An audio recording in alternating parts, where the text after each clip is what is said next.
नमस्कार, मी ॲडव्होकेट दादासाहेब जानकर आणि आपण पाहताय वकील दादा ऑफिशियल. आमच्या या वकील दादा ऑफिशियलच्या माध्यमातून सर्वसामान्य नागरिकांना नवनवीन विषय, नवनवीन कायदेशीर बाबी सांगण्याचा एक प्रामाणिक प्रयत्न आम्ही करत असतो आणि त्याच माध्यमातून आज आम्ही आपल्यासाठी एक नवीन विषय घेऊन आलेले आहोत. तर या आपल्या समाजामध्ये जन्म आणि मृत्यू या दोन्ही गोष्टी एक त्रिकालबाधित सत्य असणाऱ्या गोष्टी आहेत.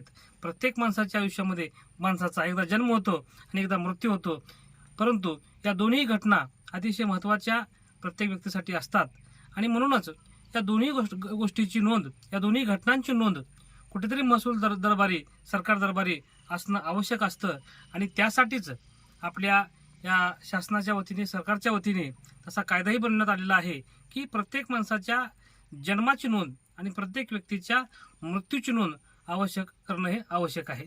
तर जन्म मृत्यू नोंदणी अधिनियम 1969 नावाचा जो कायदा आहे, त्या कायद्याप्रमाणे पूर्वी जन्म आणि मृत्यूच्या नोंदी केल्या जायच्या आणि कालांतरानं त्या ठिकाणी त्यामध्ये अनेक बदल होत गेले. तेही बदल या ठिकाणी मी आपल्याला आज या व्हिडिओच्या माध्यमातून सांगणार आहे. तर प्रत्येक जन्मणाऱ्या व्यक्तीची नोंद ही तो व्यक्ती ज्या गावच्या कार्यक्षेत्रामध्ये जन्म घेत असतो, ज्या नगरपालिकेच्या कार्यक्षेत्रामध्ये जन्म घेत असतो, ज्या महानगरपालिकेच्या कार्यक्षेत्रामध्ये जन्म घेत असतो, तर त्या संबंधित कार्यालयामध्ये 30 दिवसाच्या आत त्या व्यक्तीच्या जन्माची अथवा मृत्यूची नोंद करणं हे कंपल्सरी आहे, अनिवार्य आहे आणि 30 दिवसामध्ये अशी नोंद करणं अपेक्षित असतं. हे कायद्याला अपेक्षित आहे. जर समजा 30 दिवसामध्ये अशी नोंद केली गेली नाही तर ती नोंद आपण 1 वर्षाच्या आत, म्हणजे पहिले 30 दिवस सोडले आणि नंतरच्या 11 महिन्याच्या आत, म्हणजे एकूण 1 वर्षाच्या आतमध्ये आपण ती नोंद गटविकास अधिकारी म्हणा, उपमुख्य कार्यकारी अधिकारी म्हणा, यांच्याकडे आपण ती नोंद 1 वर्षाच्या आतमध्ये करू शकतो. परंतु जर ती नोंद आपण 1 वर्षापर्यंतही ग्रामविकास अधिकारी म्हणा किंवा महापालिकेचे कर्मचारी म्हणा किंवा नगरपालिकेचे जन्ममृत्यू नोंदणी निबंधक म्हणा यांच्याकडे जर केली नसेल 1 महिन्याच्या आत, तर आपल्याला ती गटविकास अधिकारी किंवा उपमुख्य कार्यकारी अधिकारी यांच्याकडे करायला लागत असते. आणि जर ती त्यांच्याकडेही 1 वर्षापर्यंत केली नाही तर मात्र आपल्याला मान्य तहसीलदार यांचा आदेश घेणं आवश्यक हे आपल्याला होतं आणि असा कायदा आपल्याकडे 2013 पर्यंत होता. परंतु मान्य नागपूर उच्च न्यायालयाच्या एका निकालाप्रमाणे 1 वर्षानंतर जर 1 वर्षापर्यंत जर जन्माची नोंद केली गेली नसेल तर त्यानंतर आपल्याला माननीय प्रथमवर्ग न्यायदंडाधिकारी यांचं जे न्यायालय आहे या न्यायालयातून आदेश आणणं आवश्यक होतं. म्हणजे कोर्टातून तसा आदेश आणणं आवश्यक होतं आणि मधल्या 5-6 वर्षाच्या काळामध्ये त्या ठिकाणी तशीच प्रक्रिया आपल्या पूर्ण देशभर राबवण्यात येत होती आणि 1 वर्षाच्या आत ज्या मृत्यूच्या जन्माच्या नोंदी झालेल्या नव्हत्या त्यांची नोंद जर करून घ्यायची असेल तर ती नोंद आपल्याला मान्य न्यायालयामध्ये प्रकरण दाखल करून त्या प्रकरणाची सुनावणी पूर्ण करून तसा आदेश न्यायालयाकडून आणून ती जन्ममृत्यूची नोंद आपल्याला करावी लागत होती. परंतु आता नवीनच या 2023 मध्ये माननीय केंद्र सरकारने एक नवीन जन्ममृत्यू सुधारणा अधिनियम नावाचा एक नवीन कायदा त्या ठिकाणी आणलेला आहे आणि या कायद्याप्रमाणे परत एकदा 1 वर्षाच्या पर्यंत जर आपण नोंद कुठे केली नाही तर मान्य तहसीलदार यांच्याकडून तसा आदेश घेऊन आपल्याला नोंद करून घेता येते. तर या नोंदी कोणी करू शकतो, या नोंदी कोण करू शकतो?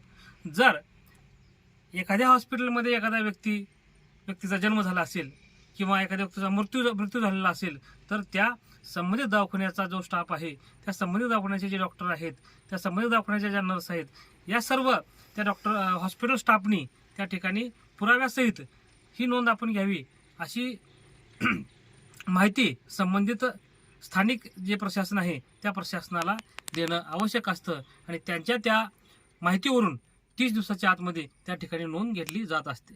त्यानंतर आणखी कोण इन्फॉर्म करू शकत असतं, आणखी कोण माहिती देऊ शकत असतं? तर एखाद्या व्यक्तीचा जन्म जेलमध्ये झाला असेल समजा, तर त्या जेलचे जेलर यांनी ती माहिती संबंधित तिथल्या स्थानिक प्रशासनाला, म्हणजे मग ग्रामपंचायत असेल, नगर परिषद असेल, महापालिका असेल, या संबंधित स्थानिक प्रशासनाला त्या ठिकाणी ती माहिती द्यावी लागते आणि त्या माहितीवरून त्या प्रशासनाने ती नोंद घेता येते किंवा घ्यावी लागते. तर मग या जन्म नोंदीचा उपयोग काय आपल्याला?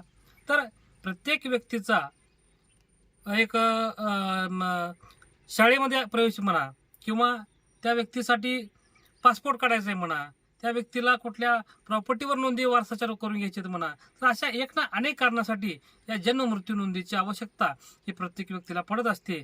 माननीय सर्वोच्च न्यायालय, माननीय उच्च न्यायालय यांनी देखील अनेक असे निवाडे दिलेले आहेत की जन्म आणि मृत्यूच्या नोंदी यांना कायदेशीर पुरावा म्हणून ग्राह्य धरण्यात यावं असे आदेश माननीय सर्वोच्च न्यायालय आणि उच्च न्यायालयाचे त्या ठिकाणी आहेत. म्हणून प्रत्येक व्यक्तीच्या आयुष्यामध्ये जन्म आणि मृत्यूची नोंद करणं ही अतिशय महत्त्वाची बाब आहे आणि ती प्रत्येक व्यक्तीने त्या ठिकाणी स्वतःहून केली पाहिजे. तर अनेक लोकांना असं वाटतं की एखाद्या गावामध्ये एखादा मुलगा जन्मला, एखाद्या तालुक्या नगर परिषदेच्या हद्दीमध्ये एखादा मुलगा जन्मला, तर त्याची नोंद स्वतः येऊन ग्रामपंचायतच्या लोकांनी घ्यावी, नगर परिषदेच्या लोकांनी घ्यावी. तर तसे त्यांच्यावरती बंधन नाही. तर ज्या व्यक्तीचा जन्म झालेला आहे, म्हणजे ज्या व्यक्तीच्या घरी जन्म झालेला आहे त्या व्यक्तीच्या त्या जन्म झालेल्या मुलाच्या, त्या जन्म झालेल्या पाल्याच्या पालकांनी तशी जाऊन माहिती देणं आवश्यक आहे, अथवा त्या दवाखाना प्रशासनाने तशी माहिती देणं आवश्यक आहे, अथवा जेल प्रशासनामध्ये असेल तर जेल प्रशासनाच्या लोकांनी माहिती देणं आवश्यक आहे. आणि त्यांच्या माहितीच्या आधारे ही नोंद केली जात असते. आणि या नोंदी करण्याची जबाबदारी ही जन्ममृत्यू निबंधक नावाचे जे काही अधिकारी आहेत, जे आपल्या ग्रामपंचायतीच्या कार्यालयामध्ये हे ग्रामसेवक असतात, नगर परिषदेच्या कार्यालयामध्ये सीओ असतात, महानगरपालिकेच्या कार्यालयामध्ये आयुक्त असतात, किंवा तसे स्पेशल अधिकार देऊन नेमलेले अधिकारी त्या ठिकाणी असतात. आणि त्या अधिकाऱ्याच्या माध्यमातून ती नोंद घेतली जाते आणि त्या नोंदीचं एक रजिस्टर त्या ठिकाणी त्यांच्याकडे मेंटेन केलेलं असतं. ते रजिस्टर त्यांच्याकडे जतन करून ठेवलेलं असतं.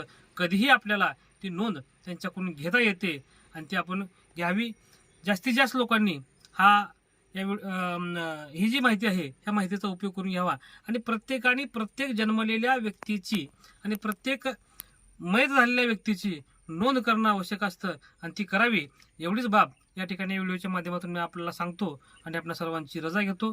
आपण नक्की माझ्या या वकीलदादा ऑफिशियल या यूट्यूब चॅनलला आपण जास्तीत जास्त लोकांनी सबस्क्राईब करावं, शेअर करावं, लाईक करावं आणि माझ्या चॅनलवरती जे बेल आयकॉनचं बटन आहे ते दाबून ठेवावं. म्हणजे जेणेकरून माझे काय नवनवीन व्हिडिओ या चॅनलवरती पडणार आहेत त्याची माहिती आपल्याला, त्याचं नोटिफिकेशन आपल्याला मिळत राहील. एवढीच पुढे एकदा विनंती करतो आणि आपल्या सर्वांची रजा घेतो. धन्यवाद.